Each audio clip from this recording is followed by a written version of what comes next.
আসসালামু আলাইকুম।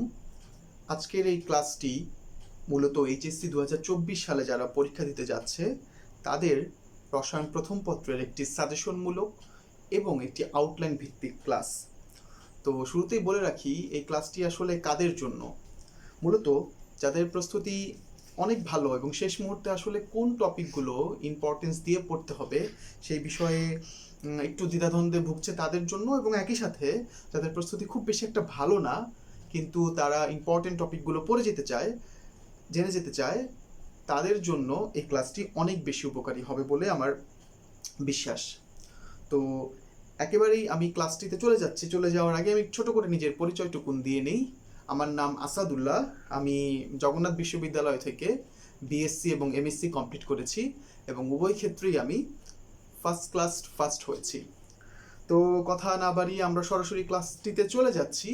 একদম শুরুতেই আমি এই রসায়ন প্রথম পত্রে আসলে কোন অধ্যায় থেকে কতটি প্রশ্ন আসতে পারে বা সাধারণত আসে সেই আউটলাইনটি দেখাতে চাচ্ছি। তো আমরা জানি যে শর্ট সিলেবাসে 4টি অধ্যায় আছে। অধ্যায় 2 থেকে সাধারণত 2টি প্রশ্ন আসে বা আসবে। তাহলে অধ্যায় 2 থেকে 2টি প্রশ্ন আসবে। অধ্যায় 3 এবং 4 একটু ট্রিকি। অধ্যায় 3 থেকে 2টি প্রশ্ন আসতে পারে অথবা 3টি প্রশ্নও আসতে পারে। একইভাবে অধ্যায় 4 থেকেও 2টি প্রশ্নও আসতে পারে অথবা 3টি প্রশ্নও আসতে পারে, এবং অধ্যায় 5 থেকে সাধারণত একটি প্রশ্ন আসে। তো আমার মনে হয় আউটলাইনটি দেখানোর ফলে শিক্ষার্থীরা খুব ভালো করে বুঝতে পারবে আসলে কোন অধ্যায়টুকুন কতটুকুন গুরুত্ব দিয়ে পড়া উচিত। এর পরবর্তী স্টেপে আমি আসলে প্রত্যেকটি অধ্যায় ধরে ধরে দেখাবো কোন টপিকগুলো সবচেয়ে বেশি ইম্পর্টেন্ট এবং কোনগুলো অবশ্যই দেখে যেতে হবে।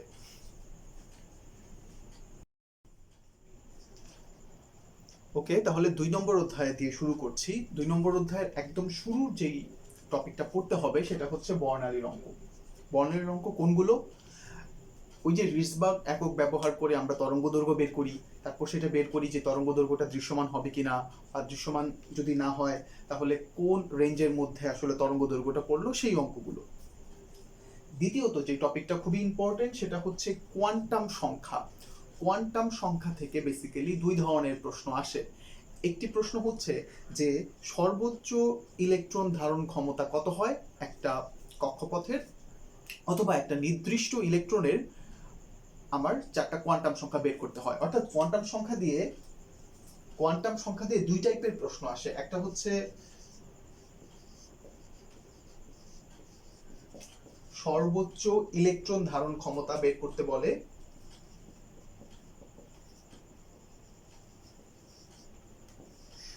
এবং অন্যটি হচ্ছে একটা নির্দিষ্ট ইলেকট্রনের 4টি কোয়ান্টাম সংখ্যা।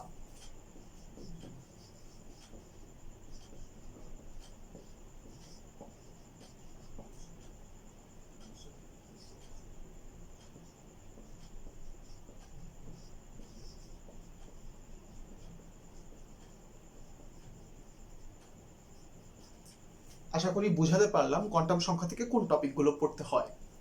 তারপর যেই টপিকটা পড়তে হবে সেটা হচ্ছে হুন্ডের নিয়মটা পড়তে হবে, পলির বর্জন নিয়মটা পড়তে হবে, বর্জন নীতিটা পড়তে হবে, আউফবাউ নীতি পড়তে হবে, এবং একই সাথে ক্রোমিয়াম এবং কপার এই যে দুটো ব্যতিক্রম ইলেকট্রন বিন্যাস আছে এই দুটো কোশ্চেন পড়তে হবে। তারপর আমরা 4 নাম্বার টপিকে চলে যাচ্ছি, সেটা হচ্ছে আমাদের দ্রাব্যতার অঙ্কগুলো পারতে হবে। এখন দ্রাব্যতার অঙ্ক আসলে অনেকগুলোই আছে, যেমন এককবিহীন, গ্রাম পার লিটার, মোল পার লিটার।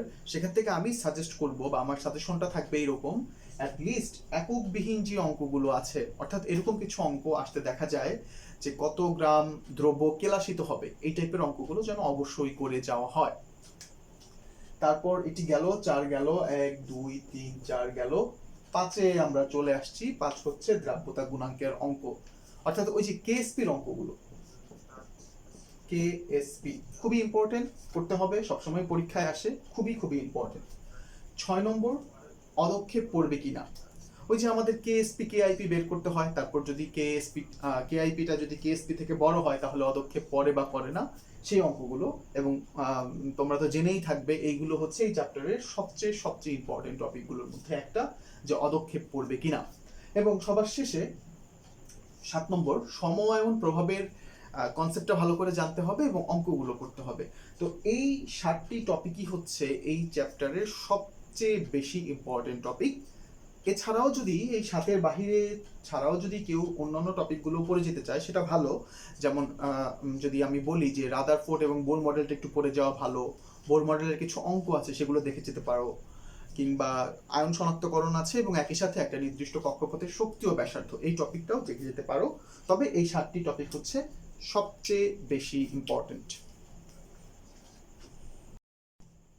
আচ্ছা, এবার 3 নম্বর অধ্যায়ের পালা। তো তৃতীয় অধ্যায়টি বেশ বড়। আমি সাধারণত তৃতীয় অধ্যায়টাকে 4টা পার্ট করে পড়াই। তো 4টা পার্টেই সেভাবেই সাজেশনটা দিচ্ছি। তো আমরা যেটা বললাম যে তৃতীয় অধ্যায় 4টা পার্ট করে পড়াচ্ছি। প্রথম পার্টটার নাম বললাম শঙ্করায়ন। বেশ ইম্পর্টেন্ট, সবসময় প্রশ্ন থাকে। তো শঙ্করায়ন থেকে কি পড়তে হবে একটু প্রশ্নগুলো দেখি। শঙ্করায়ন থেকে প্রথমে sp3 শঙ্করায়ন। sp3 থেকে মূলত 3টা শঙ্করায়ন করলেই চলবে। একটা হচ্ছে মিথেন। তুমি যদি মিথেনের শঙ্করায়ন পারো তাহলে আশা করা যায় তুমি কার্বন টেট্রাক্লোরাইডের শঙ্করায়নও পারো। তারপর হচ্ছে কার্বন টেট্রালিথিয়ামের শঙ্করায়নও পারো। সুতরাং মিথেন করলেই তুমি বাকিগুলো পারবে। অ্যামোনিয়া শঙ্করায়ন শিখবে যদি তুমি এটা পারো। ধরে নেওয়া যায় তুমি ফসফিনের শঙ্করায়ন পারো, তুমি নাইট্রোজেন ট্রাইক্লোরাইডের শঙ্করায়ন পারো, এবং একই সাথে পানির শঙ্করায়ন শিখবে। এটা শঙ্করায়ন শিখলে হাইড্রোজেন সালফাইড বা হচ্ছে যে অক্সিজেন অক্সিজেন ডাইক্লোরাইড, এই এই এই শঙ্করায়নগুলো তুমি অবশ্যই পারবে। তারপরের যে প্রশ্নটি সেটা হচ্ছে যে এই যে অ্যামোনিয়া, মিথেন এবং পানি, এদের বন্ধন কোণ কেন ভিন্ন হয়? তো এইটার অ্যান্সারটা কেন আশা করি তোমরা জানো। এটার বন্ধন কোণ মূলত ভিন্ন হয় মুক্ত জোড় ইলেকট্রন থাকার কারণে। মুক্ত জোড় ইলেকট্রনের জন্য। আর এরপর আমি 3 থেকে 5 পর্যন্ত বেশ কয়েকটা প্রশ্ন লিখেছি, যেমন অ্যামোনিয়া ও ফসফিনের বন্ধন কোণ কেন ভিন্ন হয়, অ্যামোনিয়া ও নাইট্রোজেন ট্রাইক্লোরাইডের কেন বন্ধন কোণ ভিন্ন হয়, এবং পানি এবং হাইড্রোজেন সালফাইডের বন্ধন কোণ কেন ভিন্ন হয়। এগুলোর কারণ কিন্তু মুক্তজোড় ইলেকট্রন না, এগুলোর কারণ কিন্তু অন্যটা। এটার কারণ কি? এগুলোর কারণ হচ্ছে তড়িৎ ঋণাত্মকতার পার্থক্য। তো আশা করি এই প্রশ্নগুলো খুব ভালো করে পড়বা। এগুলো খুবই ইম্পর্টেন্ট, এগুলো পরীক্ষা বরাবরই আসে এবং তোমাদেরও আসবে আশা করি ইনশাল্লাহ। তাহলে sp3 গেল। তারপর sp2 শঙ্করায়ন থেকে খুব বেশি কিছু শেখার দরকার নেই, দুটো শিখে যেও, অ্যালুমিনিয়াম ট্রাইক্লোরাইড এবং বোরন ট্রাইফ্লোরাইড। এবং sp থেকে বেরিয়াম ক্লোরাইড, এবং যদি পারো তাহলে কার্বন ডাইঅক্সাইডটা একটু দেখে যেও। তাহলে আমার পার্ট 1-এর শঙ্করায়ন থেকে এই প্রশ্নগুলো পড়লেই হয়ে যাবে। সেকেন্ডলি এখানে নিচের দিকে একদম আশা করি দেখা যাচ্ছে পার্ট 2-তে লিখেছি হচ্ছে পর্যায়বৃত্ত ধর্ম। এখান থেকে শুধুমাত্র 2টা প্রশ্ন পড়লেই হবে। 1 নম্বর যে প্রশ্নটা পড়তে হবে সেটা হচ্ছে যে আয়নীকরণ শক্তির ব্যতিক্রম। এখানে 4টা ব্যতিক্রম আছে। পর্যায় 2-এর মধ্যে বেরিলিয়াম, বোরন, নাইট্রোজেন, অক্সিজেন এগুলো হচ্ছে ব্যতিক্রম, এবং পর্যায় 3-এর মধ্যে ম্যাগনেসিয়াম, অ্যালুমিনিয়াম এবং ফসফরাস, সালফার এগুলো হচ্ছে ব্যতিক্রম। এই ব্যতিক্রমগুলো ভালো করে পড়ে যেতে হবে যে ব্যতিক্রম হওয়ার কারণটা কি। তো চলে গেল আয়নীকরণ শক্তি, ব্যতিক্রম। এবং সেকেন্ড যে প্রশ্নটা পড়তে হবে সেটা হচ্ছে ইলেকট্রন আসক্তির ব্যতিক্রম। ব্যতিক্রমটা কি? প্রশ্ন একটাই, ক্লোরিনের ইলেকট্রন আসক্তি ফ্লোরিনের কাছ থেকে বেশি হয় কেন? তারপর আমরা পার্ট 3 এবং পার্ট 4-এ যাচ্ছি। ওকে, এবার খুব দ্রুত পার্ট 3 এবং পার্ট 4টা শেষ করে ফেলি। পার্ট 3-র প্রথম যে প্রশ্নটা পড়তে হবে সেটা হচ্ছে ফাজানের নীতির সকল প্রশ্ন। যত টাইপের প্রশ্ন আছে ফাজানের নীতি থেকে সবগুলো পড়তে হবে। প্রশ্নগুলো আমি একটু বলি কোন প্রশ্নের কথাগুলো আসলে আমি বুঝাচ্ছি। যেমন একাধিক যৌগ দেয়, বলে এদের গলনাঙ্ক বা স্ফুটনাঙ্ক বা হচ্ছে এদের সক্রিয়তা ক্রম ব্যাখ্যা করো। এই প্রশ্নগুলো হচ্ছে ফাজানের নীতির প্রশ্ন। খুবই খুবই ইম্পর্টেন্ট, ফাজানের নীতির সকল প্রশ্নগুলো পড়তে হবে। 2 নম্বর, হাইড্রোজেন বন্ধনের সকল প্রশ্ন। হাইড্রোজেন বন্ধনের সকল প্রশ্ন। তাহলে এই প্রশ্নগুলো কিন্তু হাইড্রোজেন বন্ধনের সকল প্রশ্নগুলো কিন্তু বেশি স্পেসিফিক। আমি একটু প্রশ্নগুলো লিখে দেই, এতে আসলে উপকার হবে তোমাদের। খুব বেশি কিছু না, এখানে আসলে 3টা প্রশ্ন আছে।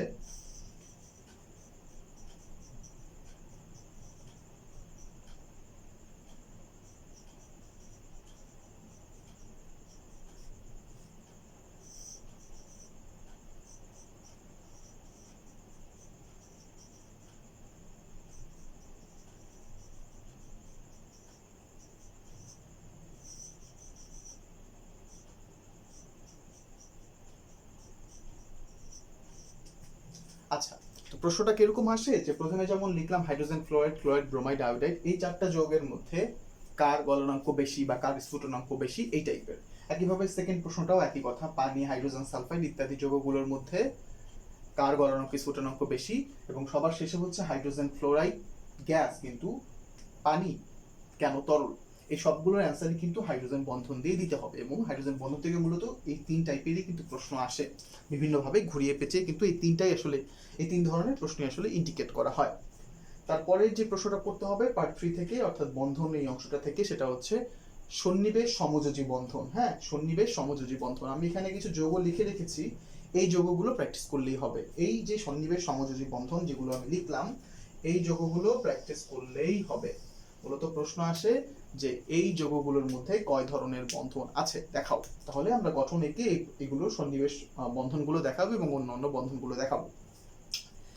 তাহলে পার্ট 3 যা বললাম, এই তিনটা প্রশ্ন আসলে পড়লেই হবে, তিনটা কনসেপ্ট পড়লেই হবে। তারপর চলে আসে আমাদের লাস্ট পার্ট, সেটা হচ্ছে পার্ট 4, যার নাম আমি দিয়েছি ব্লক মৌল, অর্থাৎ এসপিডি। এই তিনটা ব্লকের মৌলগুলো সম্বন্ধে একটু পড়তে হবে।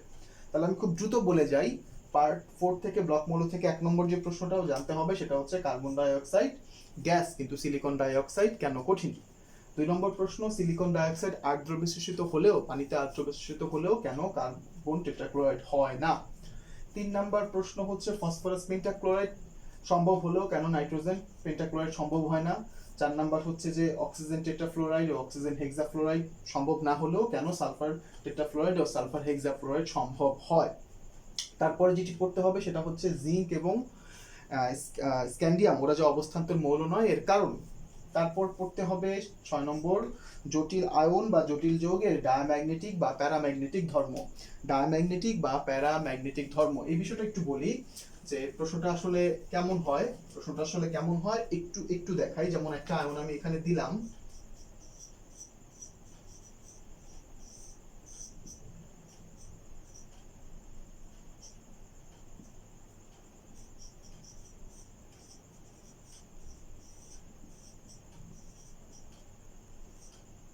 দেখো এখানে দুইটা আয়ন লেখা হয়েছে। প্রথম যে জটিল আয়নটা আছে সেই আয়নটা বলছি যে এটা ডায়াম্যাগনেটিক, কিন্তু পরের যে আয়নটা সেটা বললাম প্যারাম্যাগনেটিক। কেন এই ধরনের প্রশ্ন হয় যে এটার কারণটা ব্যাখ্যা করতে হবে। তাহলে আমাদের 6 নম্বর প্রশ্নটা গেল। 7 নম্বর প্রশ্ন হচ্ছে জটিল যৌগ বা আয়নের রঙিন হবার কারণ। জটিল যৌগ বা আয়নের রঙিন হবার কারণ, যেমন ধরো এইটাই বললাম যে এইটা কেন রঙিন, হ্যাঁ, বা এইটা কেন রঙিন, কারণগুলো ব্যাখ্যা করো। অথবা বললাম যে কপার 2+ এটা কেন রঙিন হয়, এই কারণগুলো ব্যাখ্যা করো। এছাড়াও আরো কিছু কম বেশি প্রশ্ন আছে, যেমন হলো আরেকটা প্রশ্ন যেটা লিখি নাই, স্কিপ হয়ে গেছে, সেটা হচ্ছে যে অ্যালুমিনিয়াম ট্রাইক্লোরাইড কিভাবে ডাইমার গঠন করে। তো এই টপিকগুলো যদি 3 নম্বর অধ্যায় থেকে পড়া যায়, ইনশাল্লাহ সিকিউ সবটুকুনি কভার হবে। তাছাড়া এই অধ্যায়টা পারতে গেলে এবং অ্যান্সার করতে গেলে পর্যায় সারণী সম্বন্ধে খুব ভালো ধারণা থাকতে হবে। পর্যায় সারণীর পর্যায় এবং গ্রুপগুলো কোন জায়গায় কোন অবস্থান, মৌলগুলোর কোন অবস্থান, এটা অবশ্যই খুব ভালো করে জানতে হবে। এরপর আমরা চলে যাচ্ছি 4 নম্বর অধ্যায়ে। এখন কথা হচ্ছে 4 নম্বর অধ্যায় খুব বেশি বড় না, অধ্যায় খুব ছোট, যদিও মাঝে মাঝে এখান থেকে খুব ট্রিকি প্রশ্ন আসে, বাট অধ্যায়টা খুবই ছোট।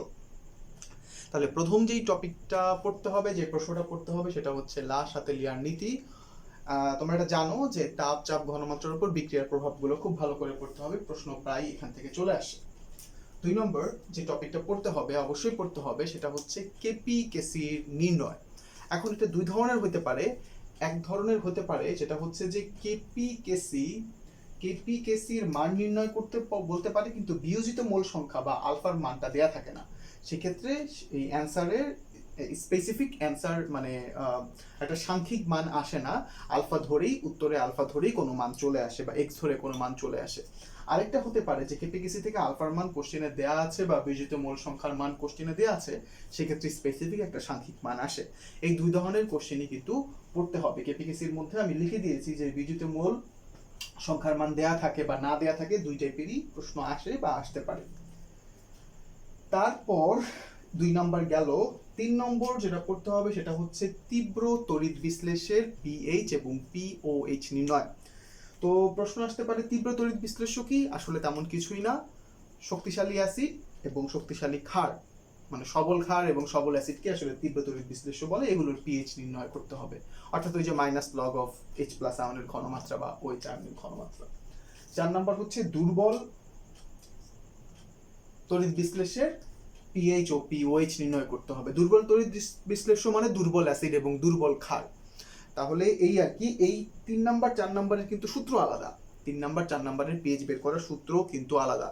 আর অনেক স্টুডেন্টরা প্রশ্ন করে যে দুর্বল ক্ষার দুর্বল অ্যাসিড কেমনে চিনবো? চেনার সবচেয়ে ভালো উপায় হচ্ছে কোশ্চেনে কে এ অথবা কে বি এর মান দেয়া থাকবে বা মান বের করতে বলবে, হ্যাঁ, এইগুলো দেয়া থাকলে বুঝে নিতে হবে যে এগুলো দুর্বল তড়িৎ বিশ্লেষ্যের কথাই বলা হচ্ছে। 5 নাম্বার, বাফার দ্রবণ কি, বাফার দ্রবণের প্রকারভেদ এবং এর ক্রিয়া কৌশল খুব খুব ভালো করে শিখতে হবে।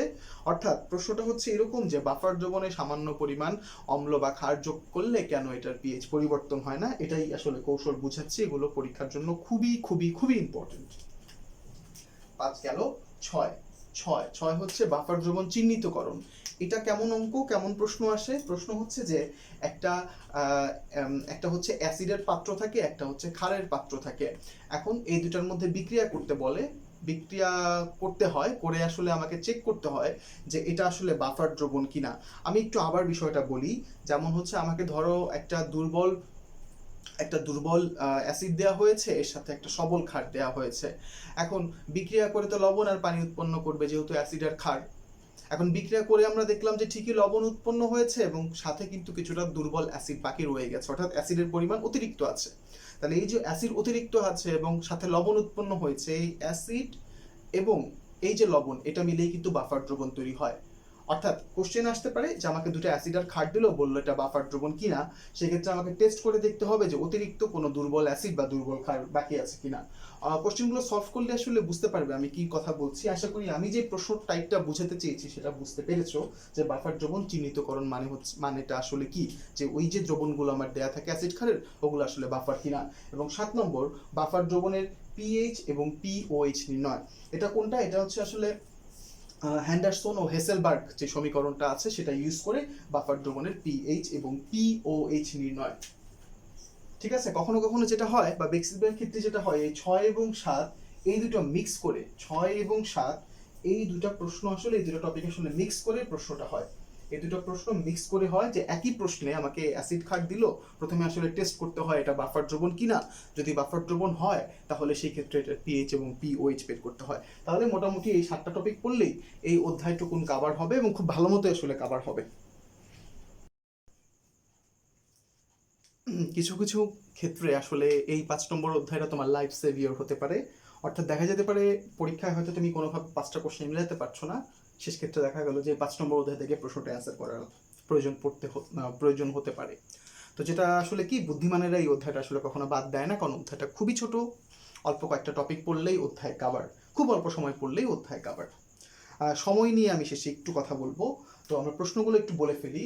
প্রথম প্রশ্ন যেটা করতে হবে, বারবার এই প্রশ্ন আসে, মল্ট ভিনেগার পদ্ধতিতে ভিনেগার প্রস্তুতি। মল্ট ভিনেগার পদ্ধতিতে ভিনেগার প্রস্তুতি খুবই ছোট একটা জিনিস।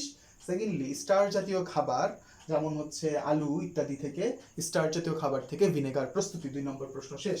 3 নাম্বার হচ্ছে ভিনেগারের সংরক্ষণ, মানে ওই যে খাদ্যটাকে সংরক্ষণ করে, খাদ্যটাকে যে পচন থেকে বাঁচায় কিভাবে, কৌশলটা পড়বা। এবং 4 নাম্বার হচ্ছে খাদ্যবস্তু সংরক্ষণে ভিনেগারের গুরুত্ব। এছাড়াও যদি পারো তাহলে একটু প্রিজারভেটিভসগুলো পড়ে নিও, অন্যান্য যে প্রিজারভেটিভসগুলো আছে সেগুলো পড়ে নিও। এই হচ্ছে মোটামুটি 5টা অধ্যায়, মানে 5 নম্বর অধ্যায়ের এই টপিকগুলো পড়লে ইনশাল্লাহ এটার সিকিউটা কভার হয়ে যাবে। এখন যেটা বলতে চাচ্ছিলাম সেটা হচ্ছে সময় আসলে তোমাদের হাতে খুবই কম। এই 30 তারিখে এই পরীক্ষা হবে তোমাদের জুনের। এই সময়টাকে কাজে লাগাও ইনশাল্লাহ। তুমি যদি সময়টাকে কাজে লাগাও, পরিশ্রম করো, পরিশ্রমীদের আসলে স্রষ্টা আল্লাহ ফিরাবে না, তোমাকেও ইনশাল্লাহ ফিরাবে না। আমি আজকে যে টপিকগুলো বললাম সেই টপিকগুলো ধরে ধরে তুমি একটু পরিশ্রম করে একটু টপিকগুলো পড়ো, একটু প্রশ্ন সলভ করো, দেখবা ইনশাল্লাহ পরীক্ষা চমৎকার হবে এবং তোমাদের যেই লক্ষ্য সেই লক্ষ্যটা তোমরা অর্জন করতে পারবা। তাহলে আজকে আমাদের ক্লাসে আসলে রসায়নের প্রথম পত্রের পুরো যে প্রথম পত্রটুকুরই একটা আউটলাইন বা সাজেশন ভিত্তিক টপিকগুলো বললাম। আমার ইচ্ছা আছে পরবর্তীতে রসায়ন দ্বিতীয় পত্র, জীববিজ্ঞান প্রথম দ্বিতীয় পত্র করব। তো আল্লাহ ভরসা, পরবর্তীতে ইনশাল্লাহ খুব দ্রুতই পরবর্তী ক্লাসগুলোতে দেখা হচ্ছে। সেই পর্যন্ত আল্লাহ হাফেজ, সবাই দোয়া করবো আমার জন্য।